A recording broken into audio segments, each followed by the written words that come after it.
Welcome to all. I am Dilip Sengagoti, coordinator of Northeast Zone. I invite our moderator, Ivanta, to moderate this webinar. Over to you, Ivanta. Okay. Thank you so much, Mr. Dilip. Hello and a very good evening to everyone who has joined us today. I am Ibinta Tioso, Assistant Professor of Architecture at the Northeastern Hill University, Shillong, and also a member of ICOMOS India. It's a great honor to welcome you all to this webinar series called Unfold Northeast India. The session today will be lectures focused on the heritage of Meghalaya, on the Nonkrem Dance, music, sacred spaces, and the Khasi culture.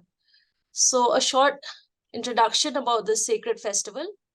Pomblang Nongkrem, popularly known as the Nonkrem Dance, is a 5-day Khasi religious celebration observed during autumn in Smit Village, which is located a little away from Shyllong in the East Khasi Hills district. It is celebrated in honor of the Goddess Ka Blei Synshar for good harvest and prosperity of the people. So the festival is guided by the traditional chief, the Syiem of Khyrim, and the venerable high priest. And the ceremony unfolds gracefully and starts with a spectacle of dances where maidens in traditional attire dance in the center with grace, while the men with energetic fervour dance around the maidens. With a sword clasped in the right hand and white yak hair on the left, they synchronize their movements to the captivating beats of the drums and the melody of the pipes. The rituals culminate in an offering to the local deity Lei Shyllong by the symbolic sacrifice of a rooster. So, should we start directly with the lectures? I think we can. The ICICH Secretary General will join us a little later. So I'd now like to introduce Dr. Pelek, persevered and earned her doctorate from the Department of Israeli Studies at the University of Haifa. Her extensive experience includes serving in senior management roles at the Israel Antiquities Authority, contributing to research projects and collaborating with prominent Israeli and international organizations in the field. Currently, Dr. Pelek holds the esteemed position of Acting Secretary General of the International Committee of Intangible Cultural Heritage within HICOMOS, showcasing her profound commitment to safeguarding our cultural legacy. We'd like to invite ICICH Secretary General, Dr. Shelley Ann Pelek, to give us the inaugural address. Can you please share a few words so that... Okay. Hello, and thank you for inviting me to join the webinar. Hello from Israel. I'm the General Secretary of the ICOMOS Intangible Cultural Heritage, and I'm happy to meet you all. And this is, I think, another meeting that you've invited me to join, so thank you very much. I think the idea of intangible heritage and music, which I think is the topic today, is an important topic. I'm interested to hear to share with you your thoughts and to hear about your thoughts. And I hope and wish that this will be a very fruitful meeting. If it's been recorded, I will be happy to distribute the recording to our other members all over the world on behalf of ICICH, the Intangible Heritage Scientific Committee of ICOMOS. So thank you for all of this. I'm afraid in Israel, it's difficult times at the moment. So we are still in the big crisis that we were last time we met.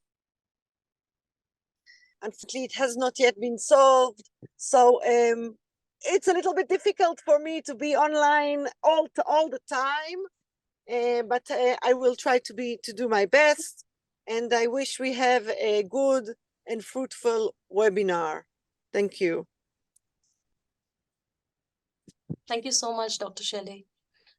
So now I'd like to introduce our first speaker, Dr. Madeline Tham, who will talk about the cultural history of the Nonkrem Dance Festival.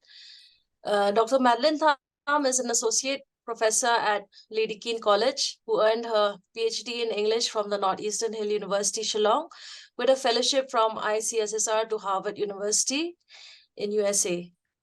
With a teaching career spanning over 2 decades, she has been a catalyst for cultural conservation and promotion. She is the convener of Intact Meghalaya chapter, where she engages in diverse projects from heritage documentation, publications, to reviving theatre and the arts. She actively collaborates with communities, promoting indigenous crafts and preserving traditional knowledge. Her multifaceted contributions extend beyond academia, reflecting a commitment to preserving and celebrating Meghalaya's rich cultural heritage. Dr. Madeline, welcome. Can please start the first presentation. Hi, everyone, and I'm happy to be here. Thank you, Ibinta, for the introduction. And I think I know most of the participants. First of all, I would just like to start off with a small introduction on the culture has been defined by a collective activity and manifestations of human intellectual achievements, ideas, customs, and social practices of a particular society.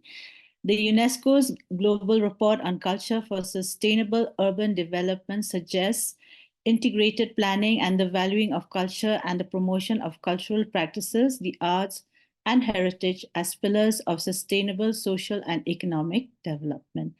Now, coming to Meghalaya, we have many other cultural dances and activities, but the most popular one is the Nonkrem. So I'll just give you a short history on how this Nonkrem, how this is kind of like, a legend and how it evolved. Initially, in the Khasi hills, there was the Shyllong, okay, which is the Lom Shyllong. And I think you know this legend about the Pasanteo, which is the ancestral or the Yaubei of the ancestral mother and the Yaubei of the Khasis.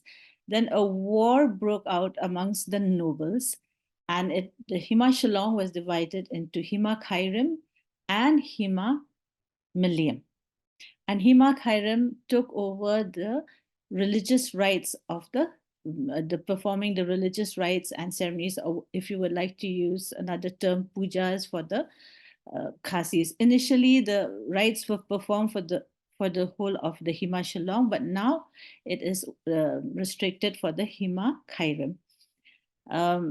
This dance, there are 3 main components to the Nonkrem. The first one is the title of my presentation, the Nonkrem. After that is followed by an important event called the Pomblang. And then the next day, the Darbar Sla is held. So just read a bit from the presentation that I've prepared. This dance is held once a year, but it is a celebration of religious significance in the form of thanksgiving for the good harvest and God's blessings and benevolence. Nonkrem also marks the conclusion of 28 days of rituals and rites performed and held at the Yingstad, the official residence of the Syiem of Khyrim. The month-long festival begins with the arrivals of the musicians in the Yingstad. This is held in Smit, but as you see from the title, it's Nonkrem. So initially, it was held in Nonkrem, but the Yingstad in Nonkrem burned down on one occasion, and so they moved it to Smit, a nearby village still in the Syiem of Khyrim. And this is, so they have 28 days of rituals to be performed every evening after sunset. And these are, they always, the ritual is followed by after the rituals have been performed, the first dance is initiated by the Syiem of Khyrim, followed by the members of the royal household, the Mintries, the Bakraw, the Lingskor, and other men who are present there. And all participants are usually there by invitation only, so nobody can just walk in. And after that, they sit around the shaulas or fireplaces and thankhapya. This is they grill smoked fish and enjoy. And I'm imagining they must most probably discussing about the good harvest and ways and means to make this world a better place. So the main functions in preparing the rituals is done by the Syiem Sad, who is the elder sister of the Syiem of Khyrim. And she is can be identified as the queen mother or the high priestess. And she usually grooms the next Syiem Sad, could be her eldest daughter. And this is how the family line continues. So on the day of the Shad Nongkrem, the people who first go into the Limpong or the dance arena are from the royal family of the Syiem of Khyrim, and it's called the Shad Nokjat. So once the people of the royal household have stepped into the Limpong, then the other people from the town who are, willing to perform in this dance join in. I will be showing you a small video clipping at the end of my paper and some pictures to give you a better idea of what the whole festival is all about. And the dancers, usually the women dance in the middle and surrounded by the men on the, in a circular arena. And the women are expected to be young, unmarried virgin girls, while they dress in the finest regalia of silk, silver, and gold.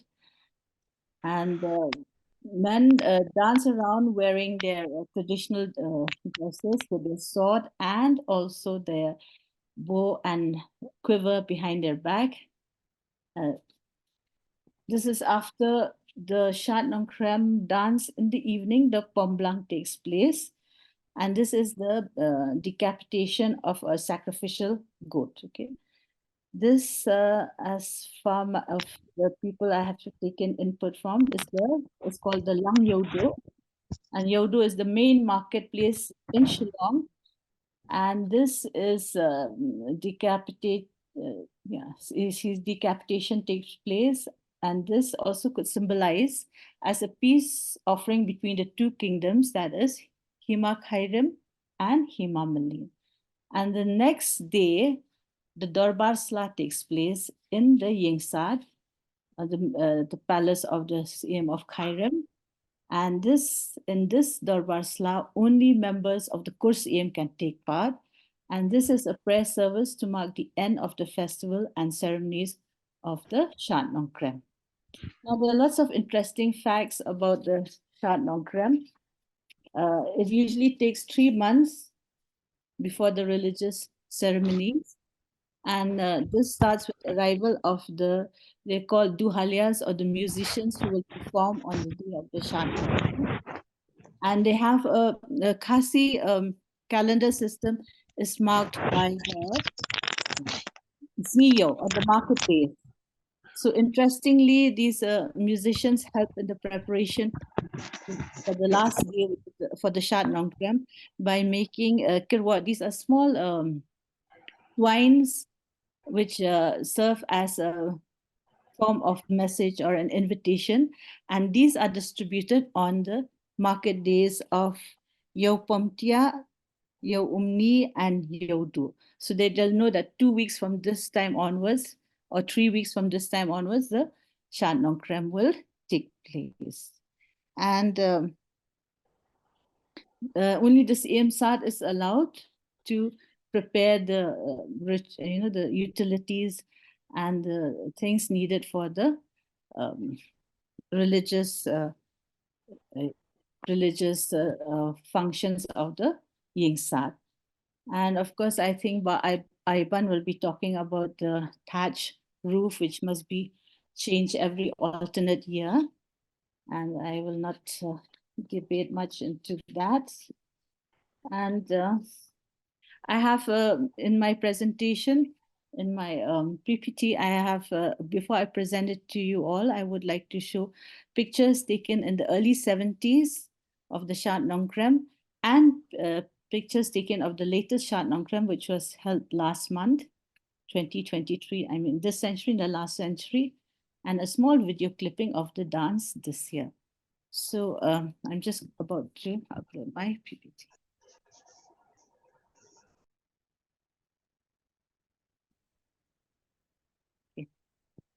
So this one was taken in the early 70s with the Shad Nongkrem. Ibn-Ta, can everyone see this? Yes. Okay, I've got two photographs of, I think 72 or 73. And this is the one of the second photographs. These are the most recent photographs of the Shad Nongkrem. You can see the beautiful damsels dancing in the limpung, and the musicians sitting here in this little.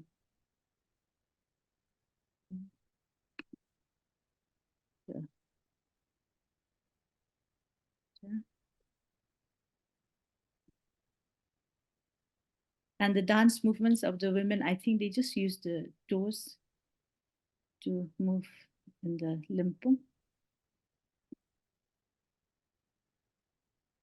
And these are the women dancers. And it is, I think, one of the biggest festivals in the Khasi Hills. And now I will present you the video.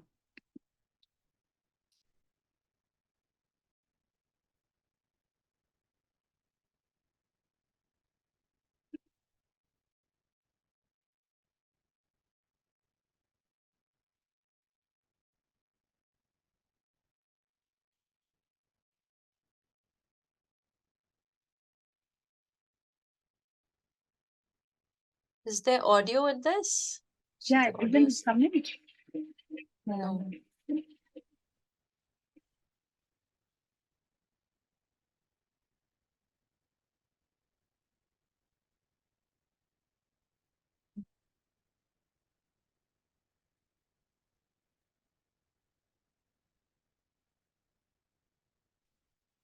Can you hear even? I think there's just a bit of lag, that's all. Is it coming?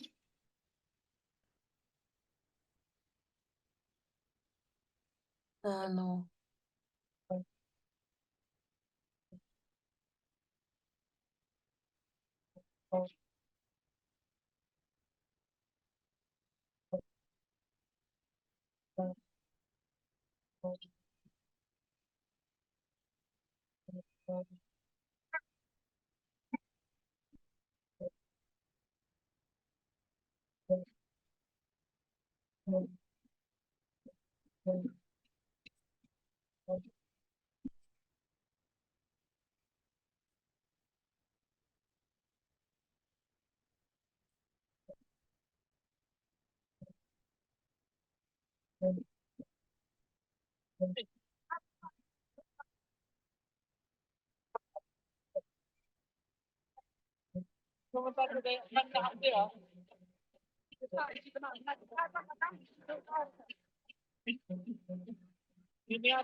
Yeah.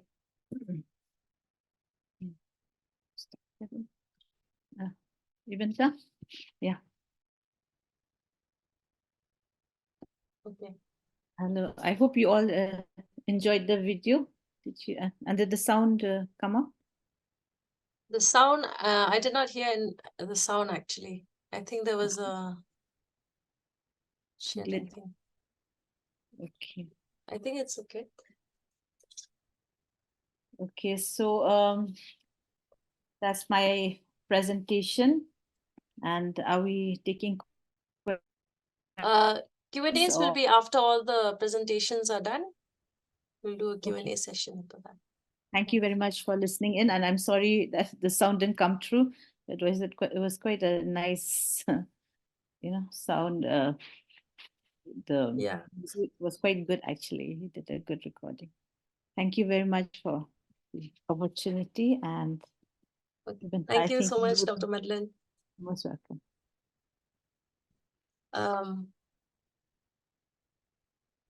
For our next presenter, we have Mr. Iban Maukro, who will be presenting on the topic Sacred Spaces of the Nonkrem Dance. Mr. Iban is an architect based in Shillong. He received his BArch from the Center of Environmental Planning and Technology, Ahmedabad, in 1989. His work on meaning in the Khasi house forms has sparked discussions on identity, society, and the built environment in Meghalaya. Founding his architectural practice, Atelier A+ in 94, he has played a key role in defining hill architecture in the contemporary context in the region. As the president of the Meghalaya Architects Forum, Mr. Mokro actively contributes to committees focusing on building regulations, rural tourism development, and heritage protection.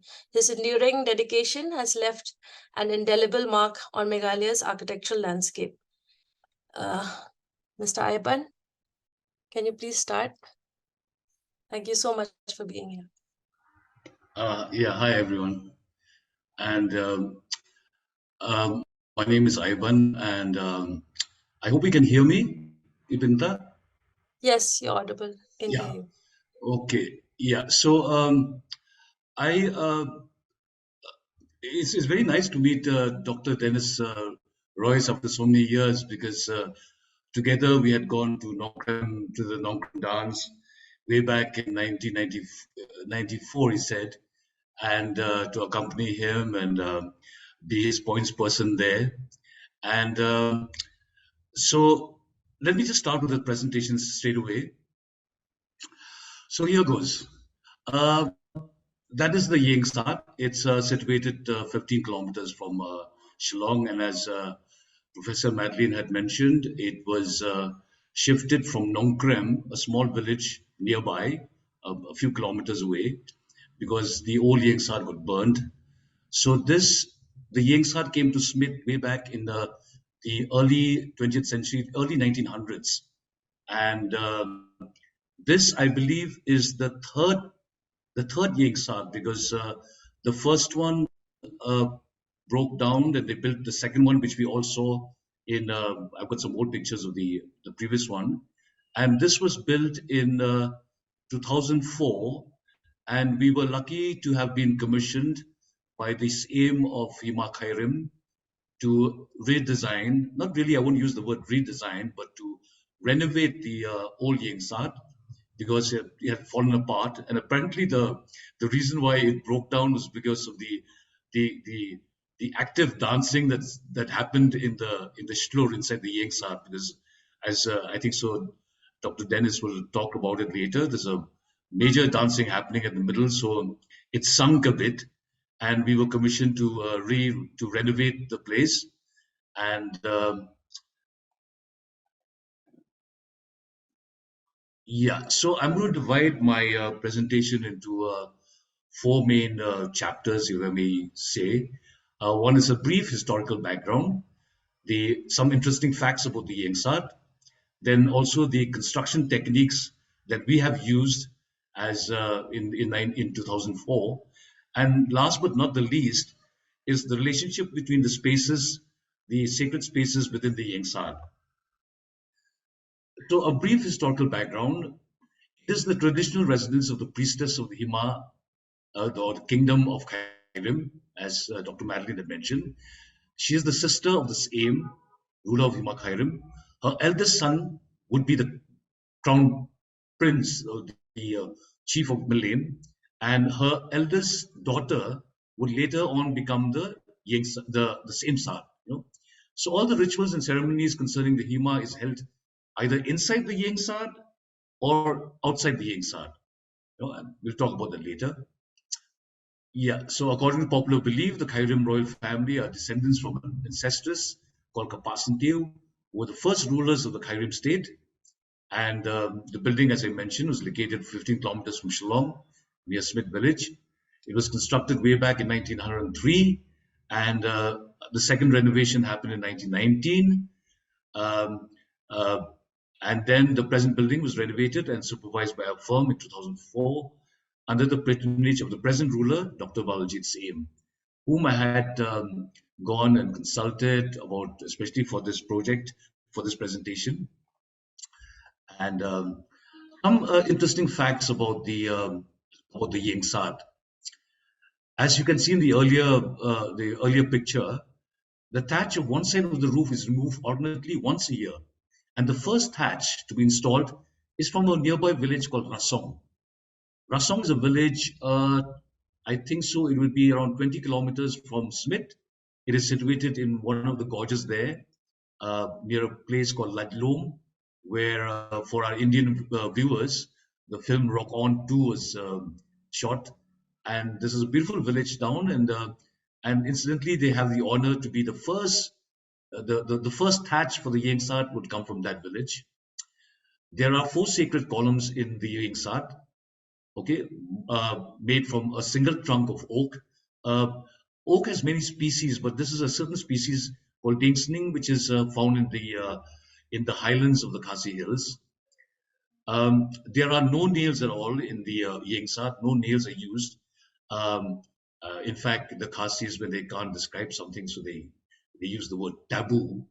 But actually, nails or iron would attract lightning, So they try to avoid nails or any form of iron in the house because lightning is very frequent in the highlands where the Yengsad is located.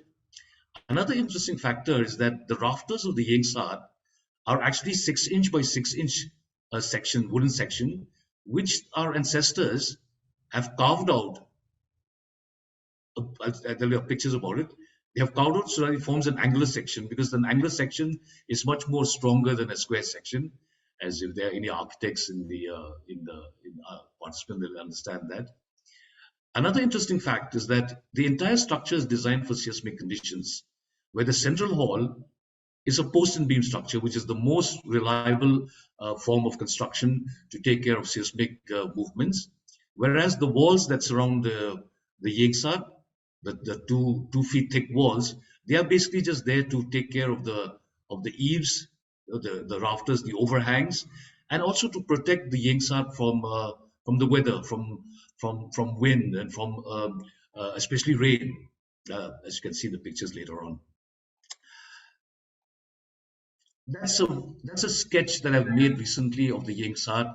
I was talking to Dr. Dennis just now that unfortunately, when in 2004, when we did the design, we had used it was all hand-drawn drawings, which I'm so sorry, it got lost in the office, and I tried to retrieve it from by aim, but we couldn't find it. We'll have to search there.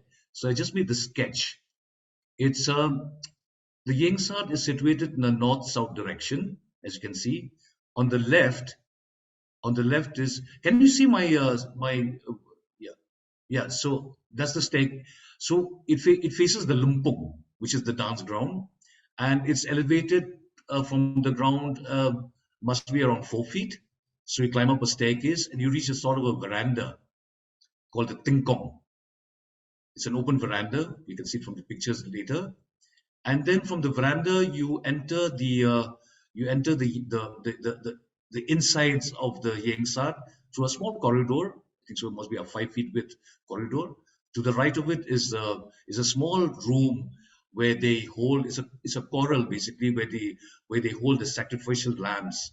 When the lambs are brought by the counties or the Raj for as offerings during the Shat Nongkrem. So the lambs are stored in that little small room on the right hand side. And another interesting factor is that between the Tingkong, which is the semi-open space, the veranda, and the inside of the house, there is a threshold, a very prominent threshold called the Shakso, which literally means the place where the dogs are not allowed to to enter. So so what I'm trying to say here is that to divide the sacred space and the open public space. So that's the shakso, which is the threshold, and then you enter a big hall where there's a big fireplace. This is called the shlur, the place which is a semi-public space where dances are performed inside the yengsar during the rituals, and behind that, or rather before that, is the kitchen called the yingba. The yingba is a kitchen where the yings, which is the dominant person here, is the same side, or the high priestess. This is where all the rituals, the preparation for the rituals, where the rice wine is made, it's basically a room which is dominated by the Ying Sar, or the same Sar, or the high priestess. And behind the shlur, or within the shlur, can you see the 4 round columns? These 4 round columns have a name. They are named after certain important clans. The first column at the tingkong, or the veranda, is called the Rishot Maukher for Lai Ling Do. Then next to it is the Rishot Maushai, another important clan. In the central hall, there's another column, this is the sacred column called the Rishot Blei. This is where it's a very symbolic column, if I may use the word. And behind the shlur is the place where the dahlias or the musicians stay. And when I was analyzing the sacredness of the place, the entire function of the Yeng Sar, to me, I think so, Dr. Dennis would agree with this, that the duhalias or the musicians are the most prominent group of people who starts the entire festival. The festival starts with them. The rituals has to be, they play an important role in the rituals, and they stay during the Shat Nongkrem, which actually is a 5-day festival, and this is where the Duhalia stay.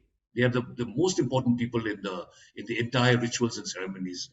And if I may take a thread from what Dr. Madeline was saying, the entire Nonkrem dance is more or less like a theater, where you can't differentiate, you can't take away the music from the actions that happen on the ground. I mean, the musicians play an important role in dictating the actions on the ground. It's the different beats of the drum, the change in the tune. Everything happens because of certain actions there. So it's almost like a theater. And what I'm going to talk about here as an architect is the stage, the setting of this theater, and the important spaces that where this theater of the Shat Nongkrem happens. And let's just go first to the construction techniques that I would like to share with you when we were doing the construction. I was fortunate that we took a lot of photographs during that time. And as I mentioned earlier, if you can see those red square crosses, those are the columns, the structural columns that hold up the roof, and the 4 round columns are the ones that hold up the ridging on top. The pictures later, and if you can see the hatch walls, the surrounding hatch walls, those are basically the thick 2 feet thick walls, stone walls made from Cherrapunji stone, limestone, and these are the ones which just carry the load, which takes the load of the extended rafters, and they protect the house from the wind and dampness and the rains. Towards the sides of the house, you'll see 2 staircases. Those are basically to let the light in towards the main, the inner sanctum of the building, which is called the shlur. They're called pongshai, which literally means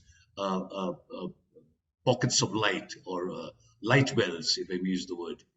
And so, as I said earlier, you have the reds and the post and beam. The post and the hatch are basically the non-structural members, which is just the walls. And the next slide will show you, this is during construction, where we we used the foundations, a brick foundation with a hole in between in the center where we filled with limestone so that to make it termite proof, and that's where we insert the columns, as you can see in the photographs below. And everything is joinery. There is no nails are used, and yeah, so it's raised around 4 feet from the ground. So what had happened earlier was that in the earlier, the old Yengsat, was that the construction was a little bit different. They never used brick walls as we have done now, but they used limestone columns, very short 4 feet limestone columns. And I think so, as where I had mentioned earlier that a lot of most of the dancing and the dances and the dancing was used to happen at the shlur. So as time went by, the entire floor sort of sunk in, you know. So so we moved in, our firm moved in, and then we decided to improve on the construction technique by having strong brick walls, thick brick walls with yeah. Yeah, so that's the post and beam construction, as I mentioned. We have the post and we have the beams. Then you can see in the top photograph the 1, 2, 3. This is the three round columns. They're more photographs. That's the front view. With the first, this is the one facing the limpung or the dance grounds. So that's what I meant by a typical post and beam construction, very much adhering to seismic conditions. And after the rafters are placed, then they raise the walls on the sides. That's the joinery detail that's happening. The wooden beams are then placed to tie all the 4 wooden columns together. Those are the four round. Maybe you can if you look properly, you can see the 4 sacred columns. The one which is wrapped, that is the sacred. That's the Rishat Blei, or the sacred column, which happens to be at the shlur, the center, the inner sanctum of the Yengsad. Yeah, can you see the one which is wrapped? So yeah, so that's during construction again. You can see now clearly the 4 wooden columns that supports the main ridging, the main wooden ridge beam. Another photograph. This is when they were installing the central ridge beam. Yeah, so this is very interesting. If you notice the angle sections where they have carved out from a 6-inch by 6-inch rafters, a solid piece of wood. So they have carved it out so that it forms an angle, because an angular section is much more stronger. I mean, it's phenomenal, because this entire concept of an angular section has been known by our ancestors since then. You know, I found it very fascinating when I first went there to document this place. The picture on the left is overlooking the driveway, the beautiful driveway that before you enter the dance grounds. Lined is an avenue of trees of English pine trees. That's when in the top photograph you can see the wooden pegs that they'd used for as connectors. That's another photograph when they were raising the rafters. And raising the rafters is a festival. It's like I believe the Swiss even have this. They have a big party, a big feast when they raise the rafters. And I guess it comes from the notion that you finally have a roof over your head, you know, and there's a big feast that happens, and that's the when they were raising the rafters, and the person on the right, on the right top photograph, the person with the red shirt, that is the present's aim, Dr. Balajit's aim, trying to pull the rafters with the rest of his the high priest. There's the high priest. Then I was showing this photograph to him, and then he noticed one of the main duhalias, or the main musician. Yeah. This is followed by a community piece in the evening. I vividly remember this. Yeah, so this is another photograph which I happened to get it from Hamar Singh Kharkmar, a noted musician here, and he allowed me to use these photographs. These are the photographs of the thatching of the roof. If you notice below, that's when they thatch the roof, one side of the roof once a year only. And the another interesting story is that the first person to climb the roof to remove the ridging is the high priest. So he goes up the roof, removes the top ridging, and then is followed by the citizens or the members of the public. And then then comes the first set of thatch, as I mentioned, comes from Lasong. So they get the privilege of inserting the first thatch right at the top of the roof, and then followed by thatch that comes from all the counties belonging to the Syiem of Khyrim.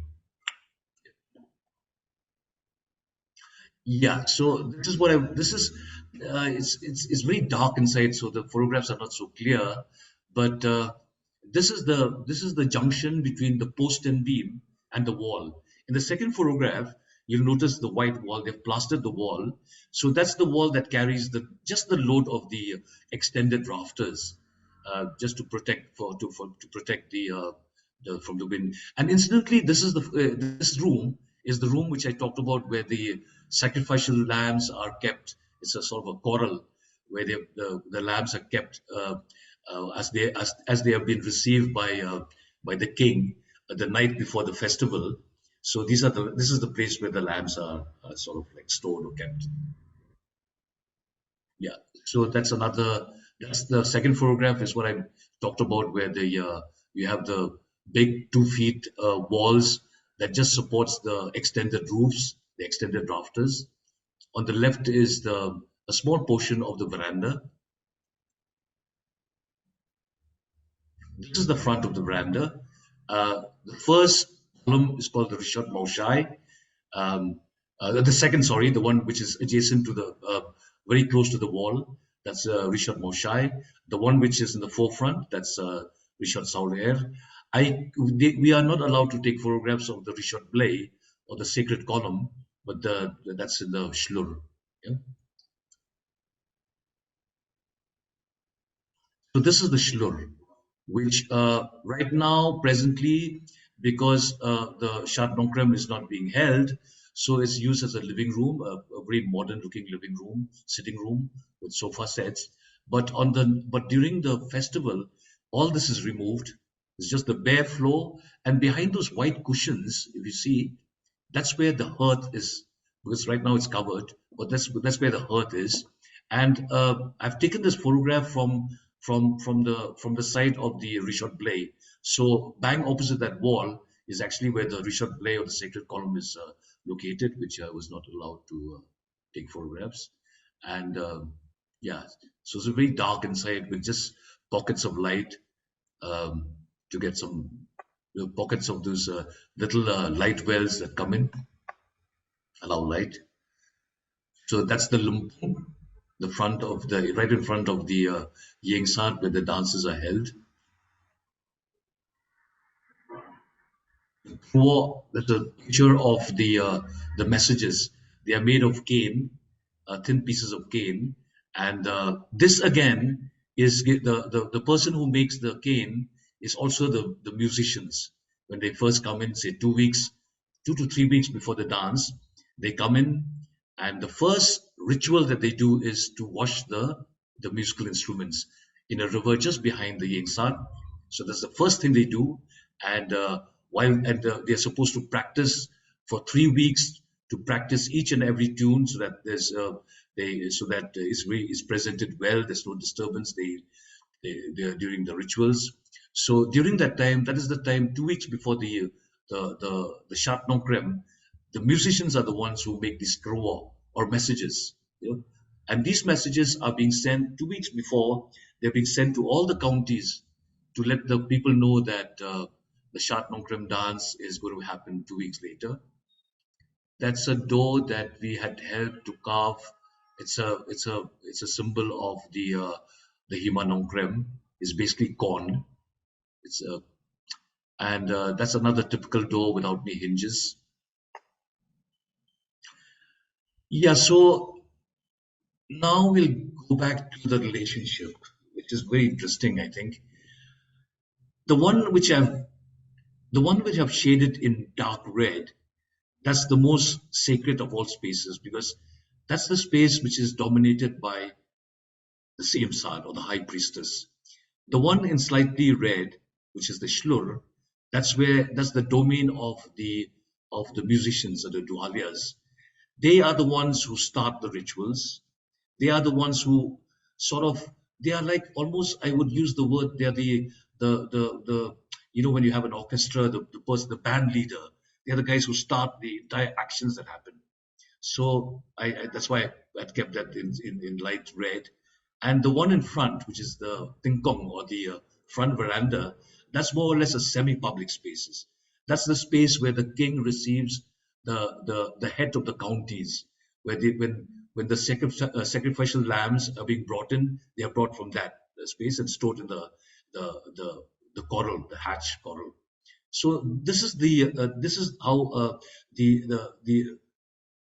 what should I use, the ascending order of the sacredness of the spaces.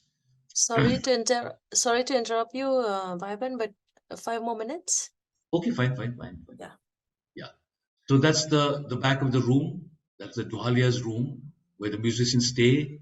There is a small little hearth there where they cook themselves, and then next comes the shlur, which is the place where the musicians meet the high priestess, where the dances are being done.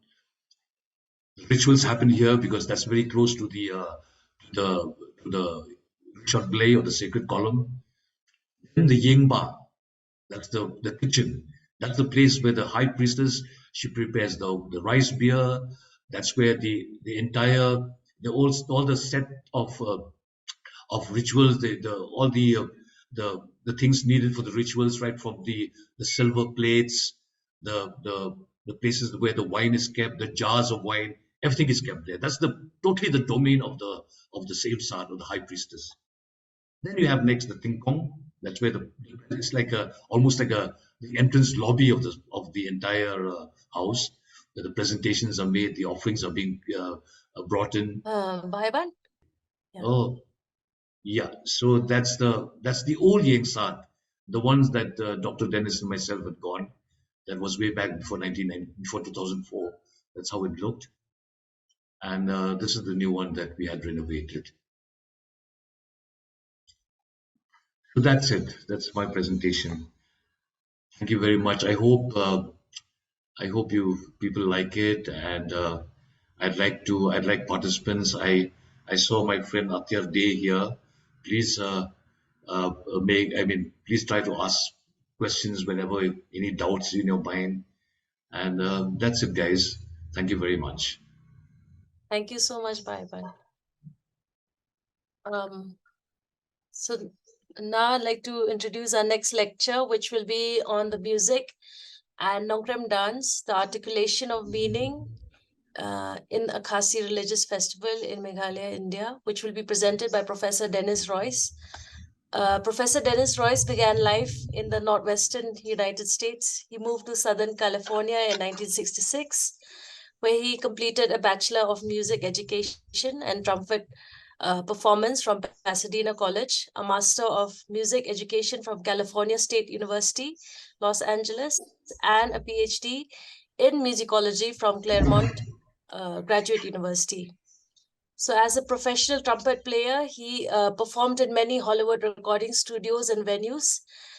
He was a music professor in Azusa Pacific University from 1985 to 2019, where he served as chair of graduate studies for 15 years and associate dean of undergraduate studies for 8 years. He retired as Professor Emeritus in 2019. He has presented papers nationally and internationally on topics including music theory and education, jazz, and the Nonkrem Festival. University awards include the Chase Sautel Inspirational Faculty Award in 2019 and the establishment of the Dennis Royce Performance Excellence Award for graduate music students in 2019. Dennis continues to compose, arrange, and conduct music for local churches and ensembles. He currently resides in Claremont, California, with his wife of 42 years, Dorothy Syiem. They have 3 adult children and cherish their time they spend in Shillong, India, with Dorothy's family. Professor Royce, thank you so much for being here. I know it's very early there, but thank you for making the time to enlighten us with your subject on the music of Nonkrem dance. You may start.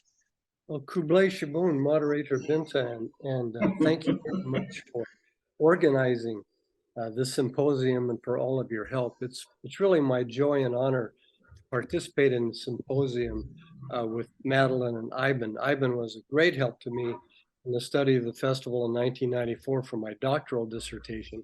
And Madeline has been to our home here in Southern California, so I feel like I'm among friends. Although there's no Khasi DNA in my blood, my heart is filled with it. My wife, Dorothy, is from Shyllong. We have 3 Khasi children.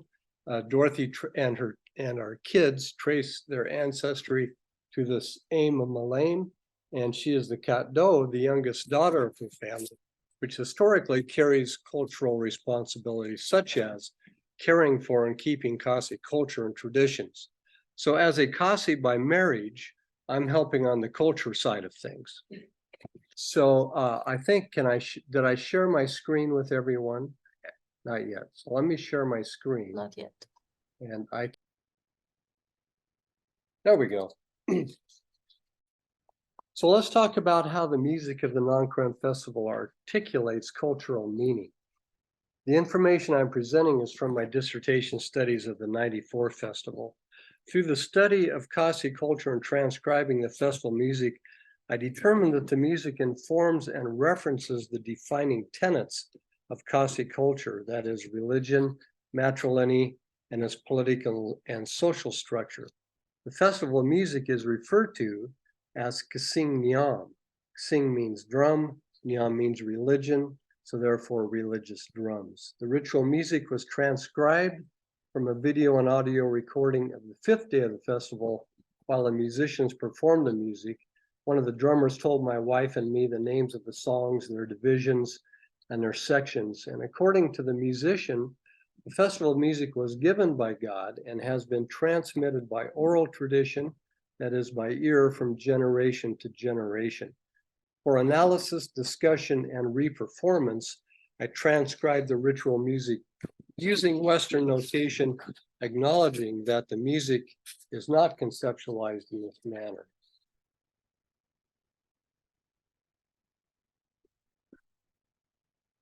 The function of the music in the context of the festival. The Nonkrem Festival is a multi-dimensional cultural event, as are its musical performances. As the primary performance art, dance, of course, also plays a crucial role. Music functions in multiple ways to articulate and reference cultural meaning. As Ivan already mentioned, it directs and cadences the festival, and it weds with symbolic acts of cultural affirmation like prayers, libations, sacrifices, dances, and processions. And it empowers these acts with historical meanings and references. Music announces the approach, the beginning, and the end of the festival, and it marks the transition from secular to sacred time. Music signals the beginning and the end of the rituals. In its triadic repetitions and numerological modes and melodic gestures, which I will demonstrate and show you in a minute, it references deities and founding ancestors. As Khasi religion has no iconographic tradition, the music serves as sonic iconography, bridging the gap between past and present. Music connects the festival and its events, and it directs the various stages.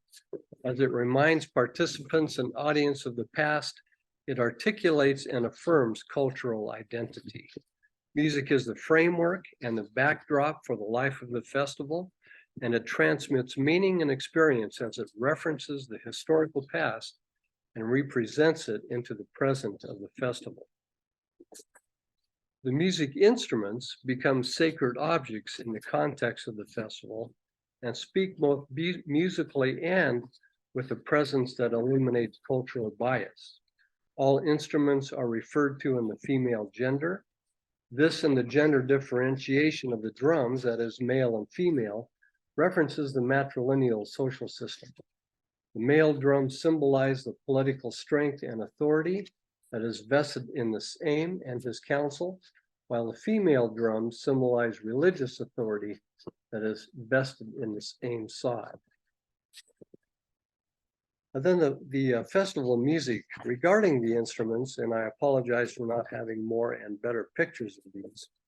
All festival instruments except the tongmuri are considered to be sacred property of the Ying Sa, which as Dr. Madeline and Ivan mentioned, is the ancestral home of the Syiem side, where all the rites and the rituals take place. The instruments appear to be named by onomatopoeia, meaning by the sounds they make. Each of the drums are made of wood and have animal skin heads that are attached by leather straps that can be tightened or loosened for tuning. The instruments played in the 94 festival include the kabam, that's the large drum there. It's like a large kettle drum played by two wooden mallets. I'm afraid we don't have a picture of the padia, but it's the smallest of the wooden drums, and it's struck with two thin sticks. When marching, the padia is held with the left hand. The shinrong, which we see here, the male drum, is similar in size and sound to a Latin American conga drum.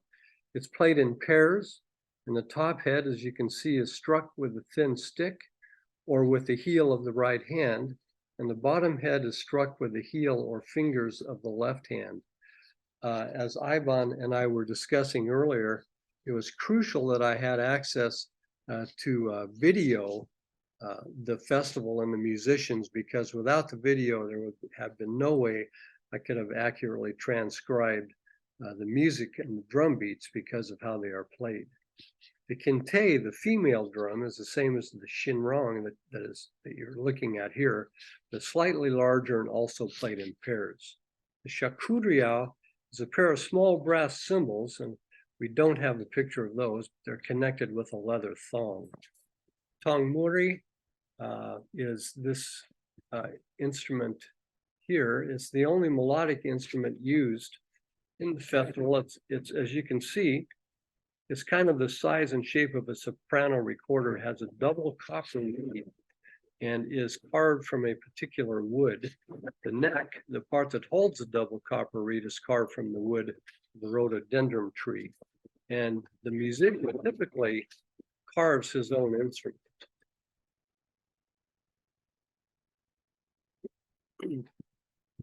The conceptualization of Khasi music. Khasi musicians believe, as I do, and as ancient Greek philosophers like Plato and Aristotle, that music exemplifies both the spiritual and physical universe.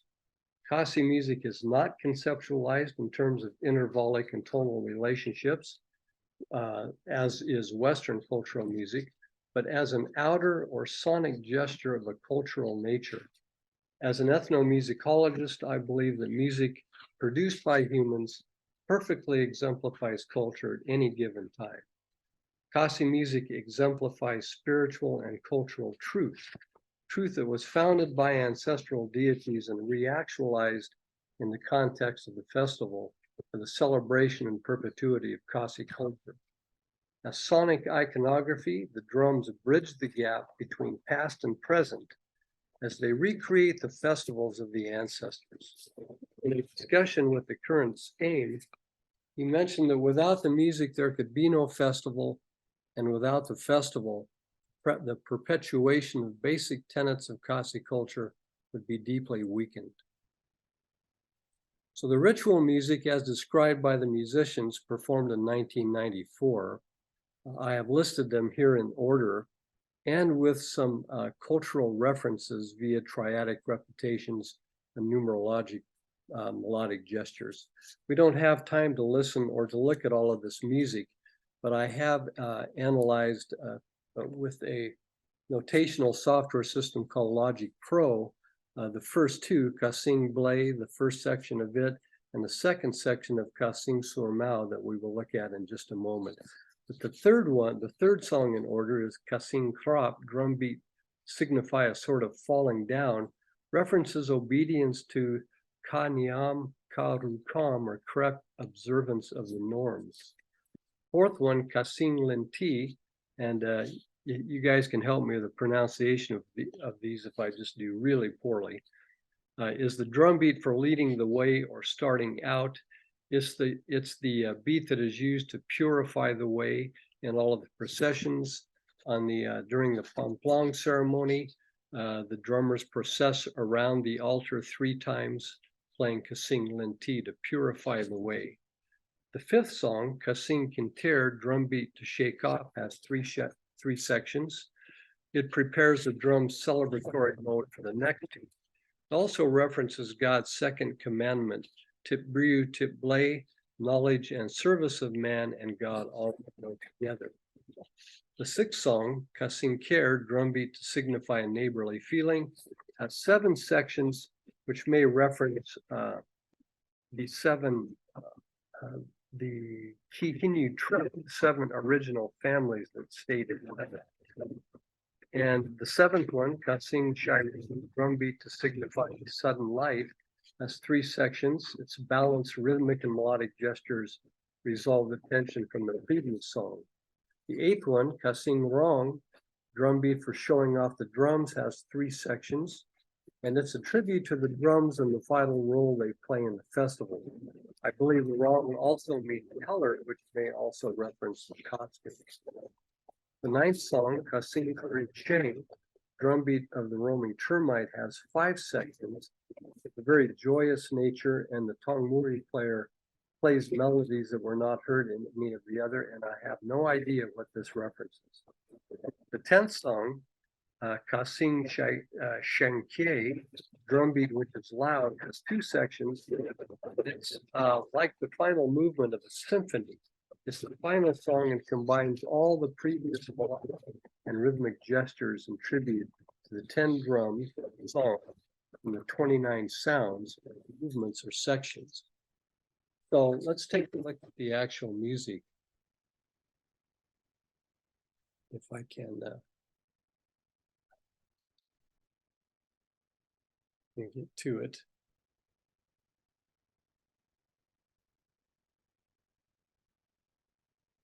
So when I analyze the music, forgive me for the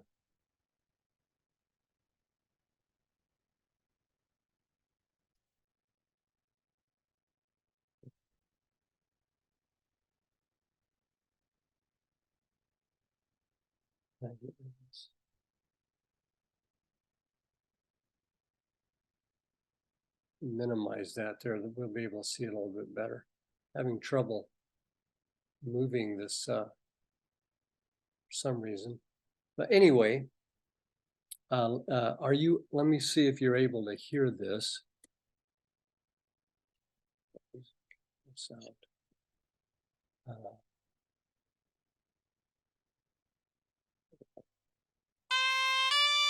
Are you able to hear that sound? Yes, we can hear. Oh, okay, great. So as I analyzed the music, I took what we created a mode or a pitch inventory of the sounds or the notes played. So starting with the lowest note and ending with the highest note, we have a 9-note mode, which sounds like this.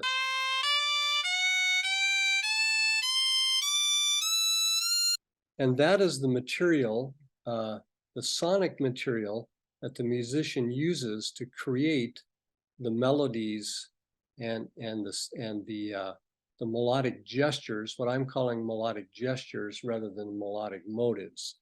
So to be analyzed as a motive, this group of notes has to be repeated more than once. So these become the melodic building blocks of the song. And in Kasing Blei, the drum beat to God is the first of the 10 ritual beats. Its structure and macro and micro level symbolize the foundational triadic structures of Khasi society, including the ancestral triad, as Dr. Madeline mentioned, Lei Shyllong, the Shyllong god and founder of the state, Ka Blei Synshar, the first ancestress of the same clan, and Usutnia Long's-Aim, the first maternal uncle. As with each of the songs, it's referred to in the feminine gender Ka, which articulates the importance of matrimony. Its 9-note mode references the 9 ancestral families, which remain in heaven after God allowed the 7, the Kihinyu Trep, to stay on earth.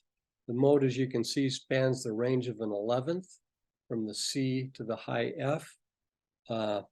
And its song mood and nature is defined by these 4 melodic gestures. So let me play each of the gestures.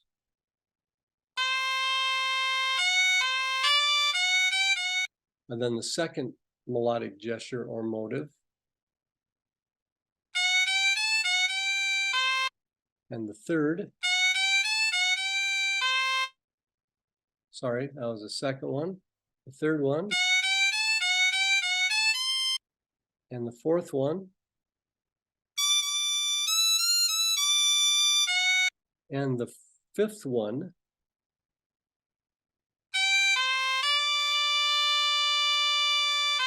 So these are the melodic building blocks that are used to construct the song that we will look at just a minute after I play the rhythmic gestures. There are 2 rhythmic gestures.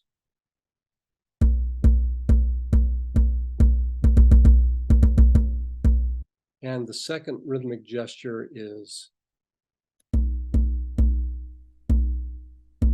Now let me bring up the actual song.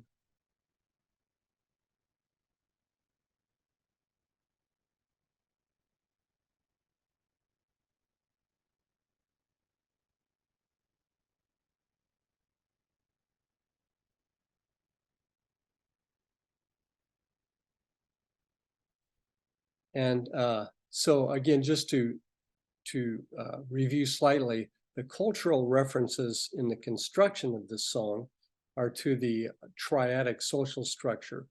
And the song has 3 parts or movements, and we are just looking at part 1 of the 3 movements. So this would be the first movement.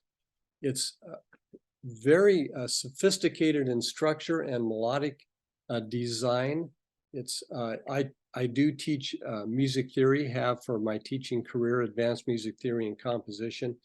And I can tell you that these compositions we are looking at are a very high quality in construction and melodic design, and also how they musically reference cultural traits and beliefs. So this is primarily referencing in the way it's designed with triads. So if you look at this first section here, this first melodic gesture, gesture 1, you can see that these gestures are used sequentially, or they can be repeated or out of order. For example, this first phrase, let me play it for you.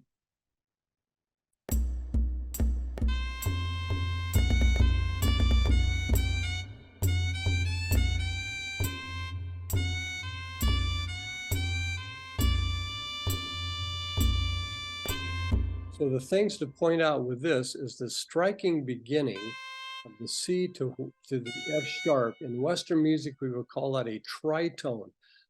So I'm calling it the God reference because of the triune nature of this interval and the triune nature of God. It is referencing giving thanks to God, the Khasi Blei, using this particular interval.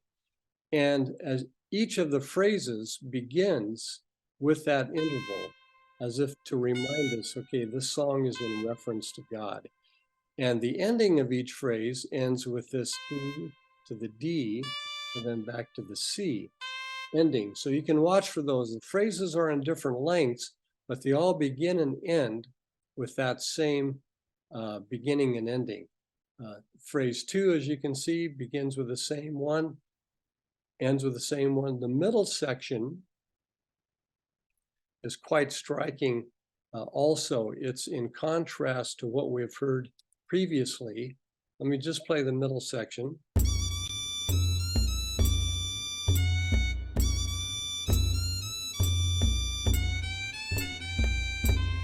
And you can hear that the rhythm is very stately and slow, something that would certainly be appropriate for a procession. This is the song that is used as the process for the Pomblang ceremony, the goat sacrifice. Then the final ending is very musical. The third section is set up with this 2 measures of drum motive. Then the melody begins again and is repeated 3 times, and the last repeat is very short and just ends with this final cadence. So what I would call a very sophisticated overall structure of the piece, and a wonderful use of the motives and gestures, putting them together in a way that makes sense musically. So altogether, this is what we hear.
As a musician who has, with a doctorate in musicology and has taught composition and studied the great music in detail of Western culture, I must say that this music, its construction and its musicality is very, very high quality and certainly needs to be analyzed and preserved as a sonic icon of Khasi culture. Now, I would like to go on if we have time. Bente, am I okay on time? Yes, 5 minutes will do. Yeah. 5 minutes. Okay, so let's Yeah. just take a quick look. I think, yeah, you can still have 10 minutes. At the time. At the second song in order is 2 parts, Kasing Surmao, or sounds produced by stones. It's the second in order of ritual tunes, and the second part includes Kasing Maste, the drum beat for sword dancing, and that's what we're going to look at here. Its name, Kasing Surmao, reflects the sentiment shared in Christian belief as well, that if we fail to praise God, the very rocks will cry out. And according to tradition, it may also reference the cave or the home of Kapa Sintiu, whom Dr. Madeline mentioned, the progenitrix of the same clan. Each morning when she came out of the cave, she was greeted by the sounds of the rocks, giving thanks to God for her. It's essentially, this part 2 is essentially a dance and has some very sophisticated rhythmic motives that I would like to talk about first. It has, the overall motive is the same as Kasing Blei. The difference is Kasing Blei focused on the note C as its tonal center, and Kasing Surmao focuses, or the sword dance, focuses on the note D. And in fact, if we highlight the most important notes, the D, the A, the F sharp, and the ending note, D, you will recognize that, some of you, as a D major chord, or what we would call in Western culture music, a D, part of a D major scale. So it's a higher pitch level, and its mode or mood reflects the quality of a dance, of a celebrative dance. Has some interesting things melodically. It actually has 14 different melodic gestures, but the section I've analyzed here for this presentation, we will only be looking at 5 of those. Let me talk about the rhythm for a moment. A very sophisticated device called hemiola is being practiced here. It's the idea of 2 beats and 3 beats at the same time. So if I highlight the shakuriao, 1, 2, 3, 1, 2, 3, you can hear that it's quite fast. You can hear the 3 beats easily. Now, if I do the shakuriao and the shinrong together, you can hear both the 3 beats and the 2 beats, 1, 2, 3, 1, 2, 3, and the 1, 2, 1, 2 at the same time. It's almost as if the drums are saying, yes, we are going to celebrate in this fast 3, but don't forget, Khasi Blei was a very stately 2-beat piece. So they've actually combined the importance of the nature of both of those songs. So let's listen to it, since we're running out of time here. Let's listen to the whole thing. Then I can just point out a couple of more things along the way.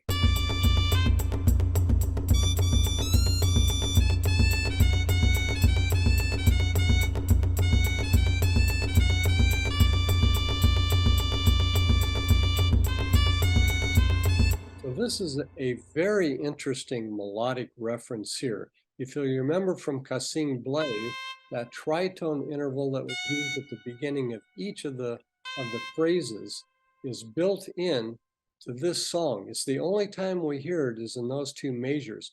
It's almost as a musical reminder again that yes, we are celebrating and dancing, but don't forget why we are celebrating, this reference back to the triune God.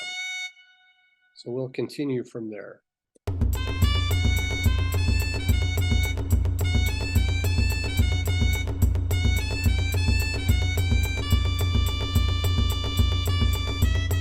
So this too is quite striking for a music that is of an oral tradition and not a notated tradition. This is actually a modulation. So the rest of the piece is at a pitch level that emphasizes that E. So 1 note higher than the previous one of D, and goes on in that tonality. So let's just get into that one more time.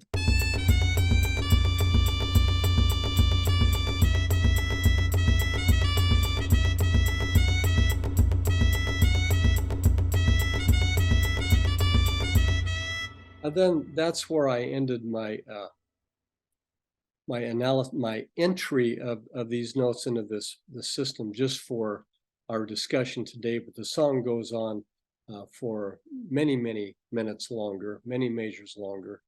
But I'm happy to have had the opportunity to look at this from a musicological, from a composer's perspective, and just emphasize again that this is not simple music. This is highly sophisticated music in its melodic structure and how it was designed, and especially in how it references and informs Khasi culture and belief. So with that, I will end my presentation. Thank you so much, Professor Royce, for that very enlightening lecture. I'm sure we all enjoyed it a lot. For the next part of this webinar, we will have the Q&A, but I would like to invite the coordinator of the National Scientific Committee, Intangible Cultural Heritage and Cultural Tourism, Architect Madhu Votri, to preside over the Q&A session. Good evening, namaste. Hello, good evening. Good evening, Yeah, it's Madhuji. been lovely listening to, these music, which honestly speaking, I've never heard of, and especially the research which professor have done. It's commendable. This, when he's coming from the other part of the world and, being in the culture and then learning so much about it and then telling us. So, Professor, I had a small query. I'm really keen to, understand about these termites. So, what is the significance of roaming termite, if I may ask? That's my question. Yes, as I actually made reference to that as I skipped over it quickly, and my reference was, I have no idea. I do not know what the roaming termite has anything to do with the festival. It's the name that was given by the musician, and reading about a previous festival, that particular song was not in the order of the ritual music. So I'm not sure how it was put into the music, but it is a very interesting piece of music. And but to answer your question, I do not know what the cultural reference is. Thank you. Thank you very much for a wonderful presentation, and a special thanks to the ICOMOS committee members and the speakers. I could listen to Ivan. I joined a bit late for my own professional commitments, so I'm apologizing about it. But yes, it'll be nice if we can meet sometime in future and, maybe work together. Thank you very much, Sanjeev ji and Dilip ji and Ibanta, for a wonderful event, for the great evening. Thank you. If there are any other questions from the attendees that you would like to ask the presenters. Actually, if I have a question for Ivan, if I may, can you hear me? Yes, yes. Attire, Yes. and Hello, the welcome. question is, Thank you so much for joining us. thank you. No, actually, my question was, the Yingsa, this is actually a habitation when it's not being used for the festival, or is it locked up during the year and only open for the festival? Yeah, hi Attire. Thanks for coming Hi. for joining. Yeah. Yeah. So good question. The Yengsad is in the non-festival days, which means like yesterday or today. That's where the Samesat stays there. That's the residence of the Samesat. I've been asking this question every time I go there. She lives there. I mean, I see. her bedroom is there, so as to say, Right. But if you notice, if you go to Smith, just next door there is a modern house where I think so that's the place where she entertains guests and all that. But at night she sleeps there. But during the festival per se, that is the place where it's dominated by her, the high priest, the royalty, the musicians. They sort of take over the entire place except for the Yeng Ba, which is the kitchen, because that's where the place where all the it's almost like the sanctum, where it's her domain, where the rituals are, where she prepares for the rituals, she prepares the kiat or the wine. That's her domain actually. I mean, no one really. The only one who enters there is the high priest, the three high priests, then the Syiem, of course, and the head musicians. But otherwise, that's a domain. If I could answer.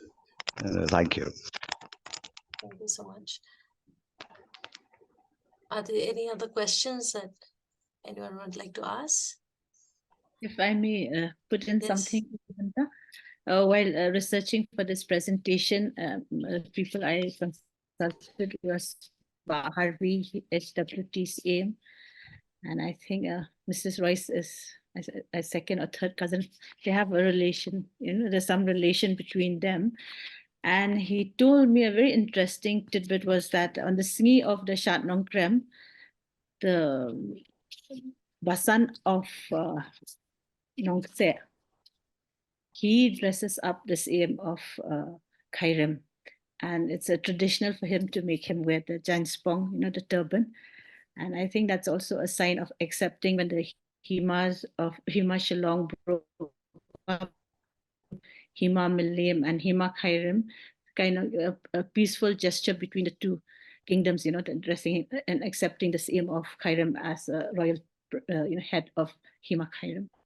Just wanted to share this bit with you, which I thought was very interesting, almost like, the peaceful and very dignified way in which, the head of a clan will come, and it's usually from the Thankyo clan of Nongse, and he'll come and dress up the Syiem of Khyrim and put his turban on. I thought that was something very beautiful in nature, a beautiful gesture rather. Thank you so much for I think giving that's us all. some more. Yes. And the Syiem start, before the musicians leave, she gives them, they get their gifts and a whole set of new clothes. And I think they stay there for almost 3 months in preparation for the Shad Nongkrem. They stay at the Ying Sat to prepare and to send those gifts. I think Iban had shown, those little twines. And that's how the Khasis, relay messages. There's like a whole postal system that the Khasis have already for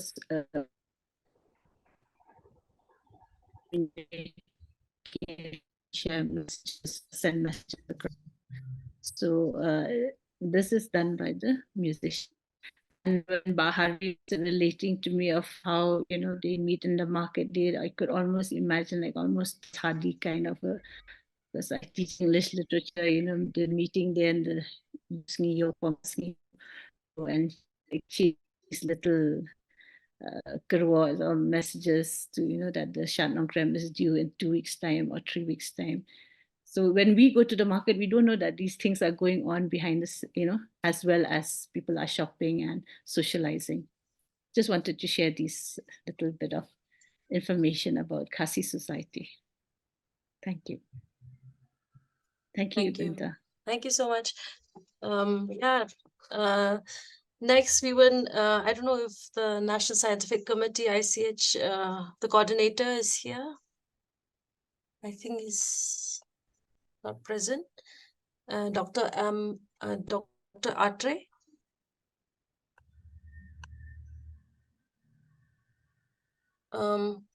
So I'll now like to introduce the president of ICICH ICOMOS, Mr. Munish Pandit. Mr. Munish Pandit is currently serving as the director of Sanrakshan Heritage Consultants Private Limited.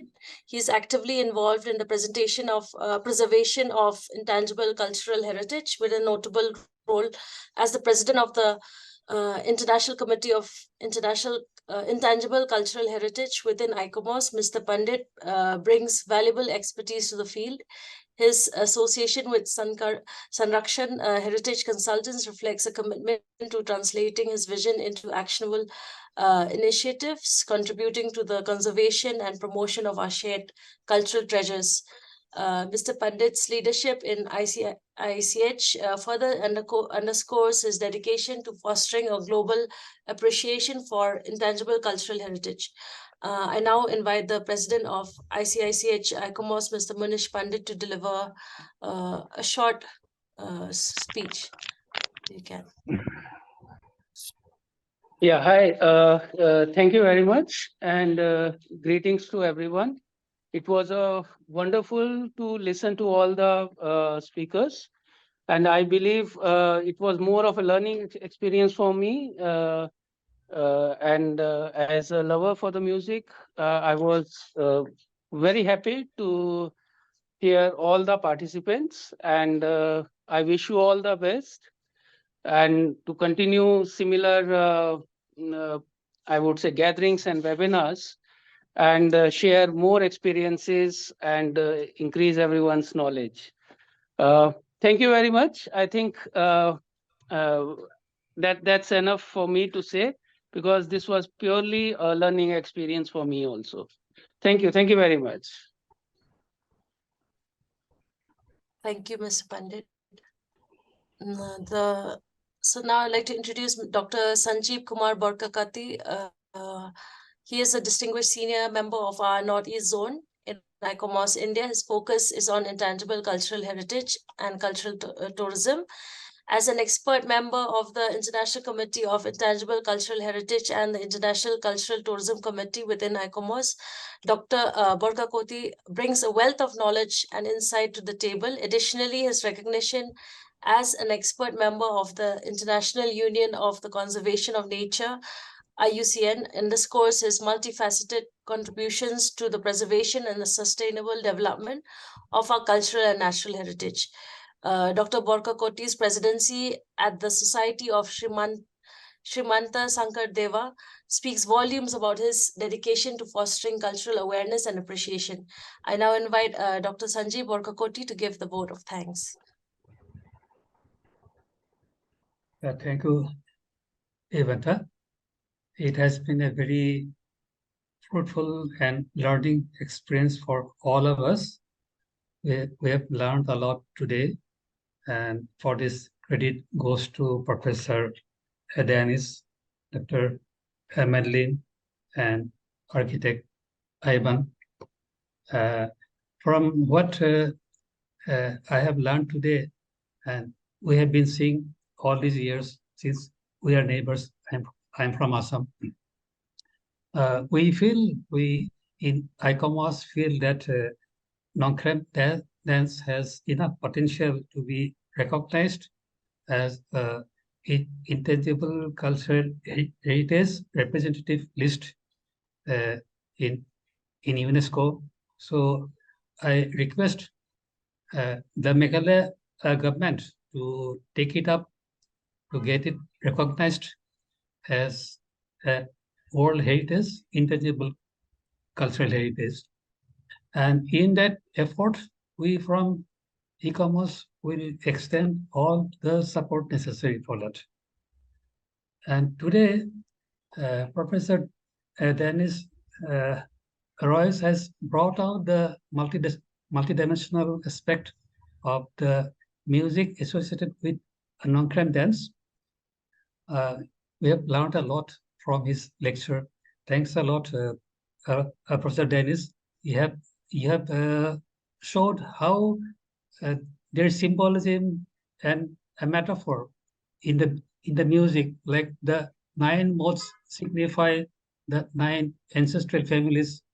These things we never thought about. And then Dr. Madeline Tam, you gave detailed history about how this dance came about, the background, and all those people associated with it. We have been richer in our knowledge and today.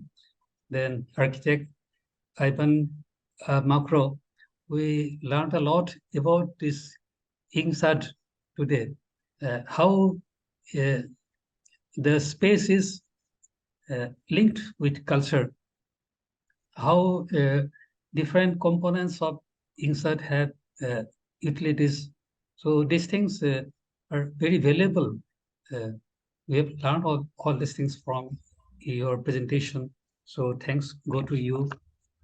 And behind all this entire preparation, the credit goes to engineer Dilip Chankakoti, who is the Northeast Zone Coordinator of ICOMOS.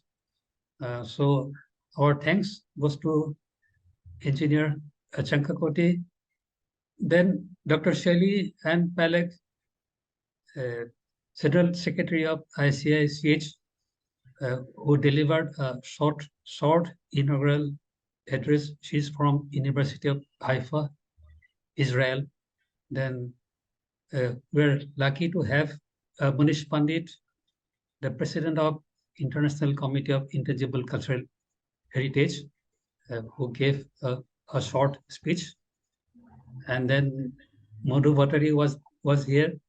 She is coordinator of NSC CT and also expert member of ICTC, ICOMOS. And lastly, our Arushi in ICOMOS office, who has looked after all the technical things in today's webinar.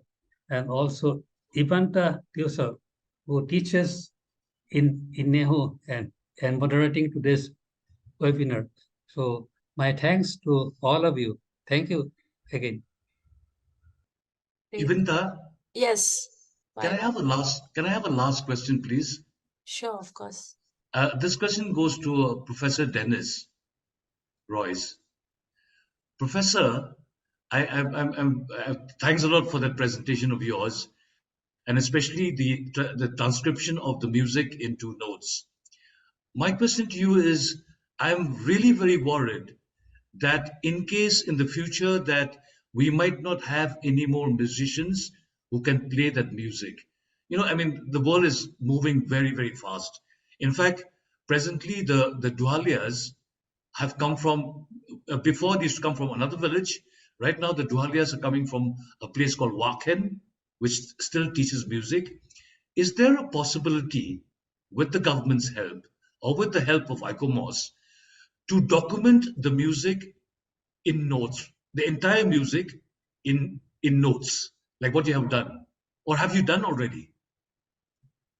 Yes, I have notated and transcribed all of the ritual music, the music that is used in the rituals themselves. So I think I have all of the music transcribed. What I did for today was just enter it into a MIDI, what we call a MIDI software program, so that I could share the music on screen and so that you could hear the music at the same time.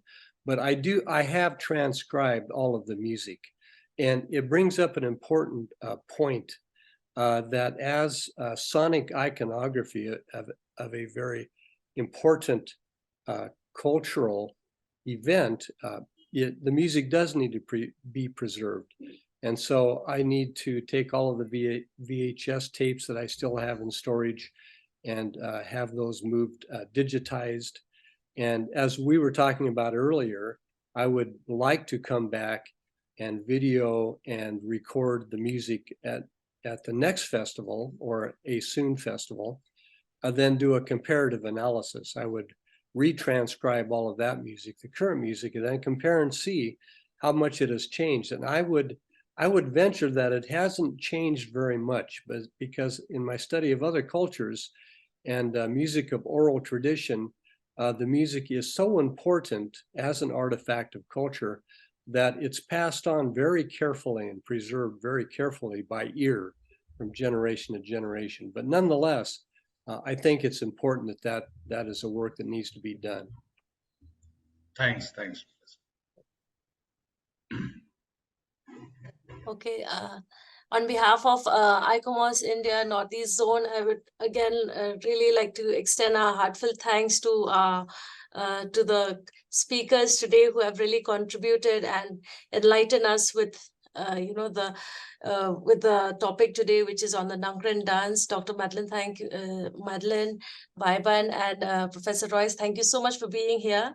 And we really hope that, I'm sure everyone who has attended also have really enjoyed, and there's something to take away from this. We will also have, we hope to see you again. We'll be having a next series. These series are ongoing right now, and we will be having the next one, which will be tomorrow on the Living Root Bridges. So we hope you join us then again also. So have a good evening ahead. Thank you so much again. Thank you, Vita.